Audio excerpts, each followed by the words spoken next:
ماہ محرم کی اہمیت، فضیلت اس اعتبار سے مسلم ہے کہ عرب کے لوگ اس کا بہت احترام کرتے تھے۔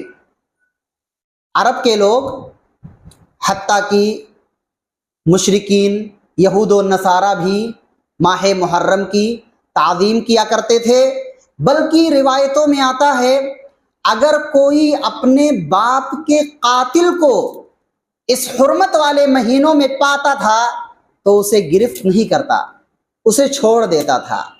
اتنی تعظیم تھی حرمت والے مہینوں کی، تو حرمت والے مہینوں میں سے ایک مہینہ ماہ محرم ہے۔ جو شخص اللہ کی حرمتوں کی تعظیم کرتا ہے، اس کے شعائر کا پاس و لحاظ رکھتا ہے، در حقیقت یہ اس کے تقوی کی دلیل ہوتی ہے۔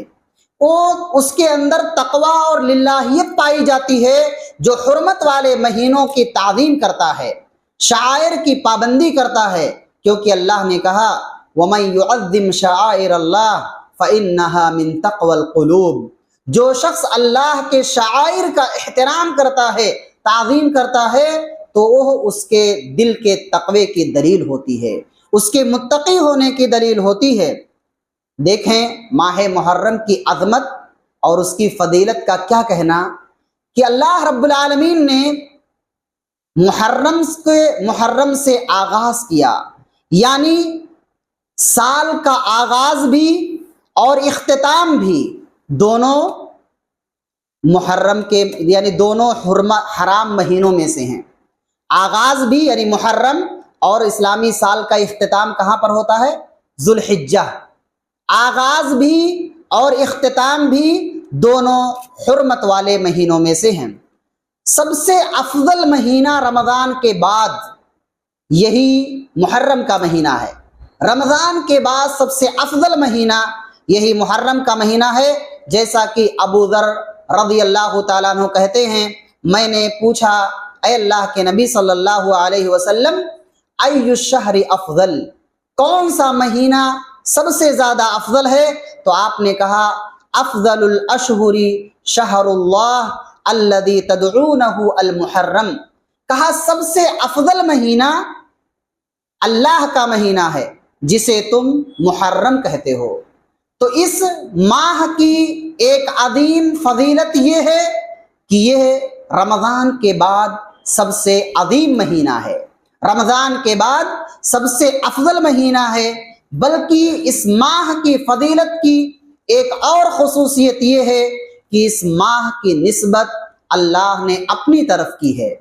آپ دیکھیں چاہے وہ ذوالقعدہ کا مہینہ ہو، ذوالحجہ کا مہینہ ہو، حتیٰ کہ رمضان کا مہینہ ہو، اللہ رب العالمین نے رمضان اللہ نہیں کہا کہ اللہ کا رمضان ہے، بلکہ جب محرم کی بات آئی تو کہا شہر اللہ، یہ محرم اللہ کا مہینہ ہے۔ محرم کی نسبت اللہ نے اپنی طرف کی، یہ اضافت تشریفی ہے جو عظمت کی دلیل ہے، منقبت کی دلیل ہے، اس محرم کی اہمیت پر دلالت کرتی ہے۔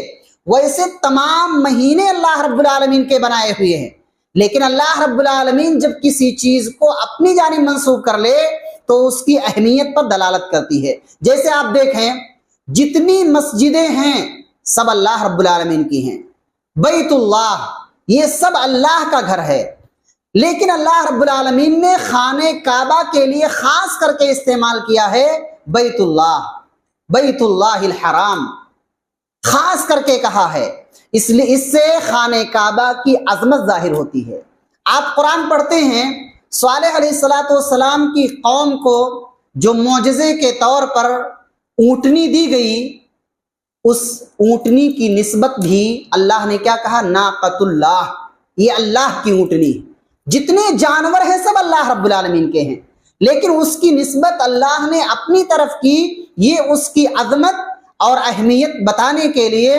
تو یہ محرم ایسا مہینہ ہے کہ اس کی نسبت اللہ نے اپنی طرف کی ہے اور کہا یہ شہر اللہ، یہ اللہ کا مہینہ ہے۔